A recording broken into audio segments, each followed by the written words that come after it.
চুরি করে যেন মনে হচ্ছে পাকিস্তানের প্রধানমন্ত্রী আজকে এক্ষুনি ফাঁসি দেওয়া হবে। এরা যা ভাবলাই এটা অনেক দুর্ভাগ্য। আর এই বিভাজন হচ্ছে বলে দেশের ক্ষতি হচ্ছে। তাই সন্ত্রাসকে সন্ত্রাসভাবে পরিচিত করা হোক। সন্ত্রাসের সঙ্গে সর্বোচ্চ শাস্তি, দেশের বিরুদ্ধে যখন গেছে তার শাস্তি একটাই হওয়া দরকার, মৃত্যুদণ্ড।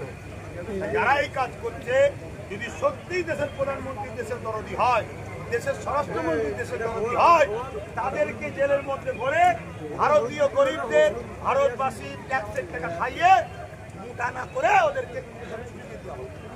ফটাফট ঝুলানো, 10টা ছড়িয়ে দিলে দেশের সঙ্গে গাদ্দারি করার কোনো কেউ সাহস নেবে না।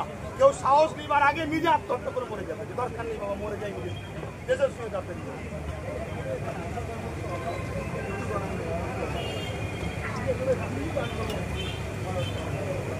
এর আগে রাজ্য সরকার যা বলেছে একটা সত্য কথা, আনিস খানকে এক সপ্তাহের মধ্যে বিচার দিয়েছে, তিলোত্তমাপুরের বিচার দিয়েছে, 10,000 মাদ্রাসা করেছে, মাদ্রাসা আলিয়া ইউনিভার্সিটি করেছে, ডবল চাষ আর কত আমার নামাজ চলে যাবে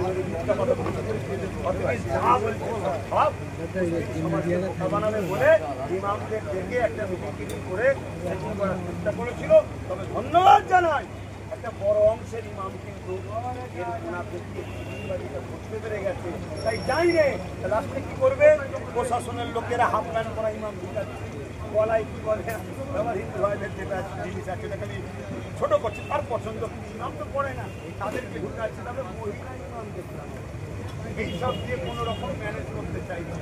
দুঃখ এ কথা যখন বলেছিল, আশেপাশে অনেক তো মুসলমানদের নেতা ছিল, একটা কেউ বললো না যে পরক্ষণ মাইক দিয়ে যে আপনার জন্য বাংলায় লড়লাম, আপনি বলেছিলেন কলকাতার রেড রোডে পুরো দেশের মুসলমান বিপদে করলে আমি সাথে আছি, দেশের মুসলমান ছাড়ে বাংলার মুসলমানের সাথ দেন না, কিচ্ছু করতে হবে না, শুধু বলুন আমি তো বিজেপির দুশ্মন, উনি তো বল বিজেপির দুশ্মন, ওরা বিজেপির বিরুদ্ধে বল, আমি যা ওয়াকাফ ঝেড়েছি এটা বলি, তুমি এখন পরে বলছি।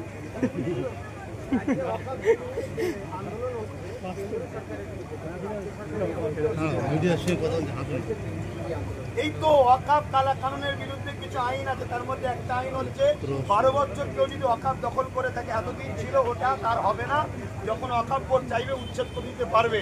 কিন্তু কেন্দ্র সরকার মুসলিম দরদির নামে যে মুসলমানদের শেষ করতে চাইছে, তাতে লিখেছে আইনের মধ্যে 12 বছর তো থাকলে সেটা তার হয়ে যাবে।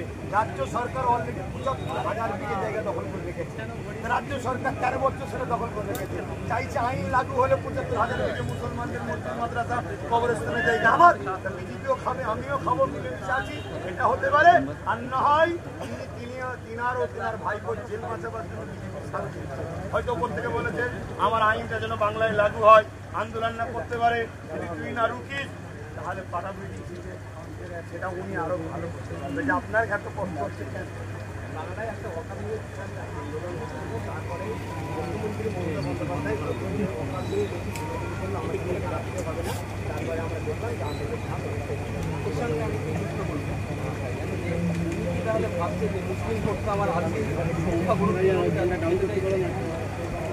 দেখুন ওনার কি ভোট পলিসি আছে উনি জানেন, আমি এতটুকু জানি উনি আলেম উলামাদের মধ্যে এক অংশকে উনি খারিজ করেছে, খারিজ করে মনে করেছে এদের আমি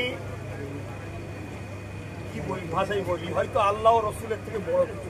উনি জানে না যে 34 বছরে বাম শুধু একটা কথা বলেছিল মাদ্রাসায় জঙ্গি, রাতারাতি পুলিশ করেছে। উনি জানেন আমরা মুসলমান হয়তো রাজনীতিতে আসিনি, এটা আমাদের পূর্বপুরুষদের হয়তো একটা কিছু অংশ হয়তো কিছু মিস্টেক বলবো না, কিছু চিন্তাধারা ছিল, তা বলে এটা নয় যে কারো পিছনে ঘুরবো সে আমার ধর্মকে মিটাতে যাইবে আর তার দলদাস হয়ে থাকবো, এরকম আলেমুল আমার মনে হয় পশ্চিমবাংলায় এখনো হয়নি। ইনশাল্লাহ জবাব দেবে আগামী দিন। আর এটা কি কথা বলতেছেন আপনি, হ্যাঁ গুলোগুলি করলে প্রকাশ্য দুশ্মনের কথা বললো। আমার মনে হয় প্রত্যেকটা আলেমুল আমার ইমাম মুসলমানদের আওয়াজ তোলা দরকার, যারা আমার ওয়াকাফের পক্ষে নাই তারা হলো আমাদের দুশ্মন।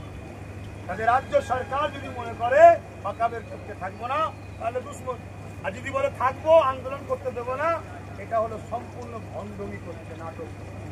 আন্দোলনই একমাত্র পন্থা, সংবিধান বলছে কোনো অন্যায়কে রুখা। সুস্থ থাকেন, ভালো থাকেন, নামাজ পড়তে হবে। আসসালামু আলাইকুম।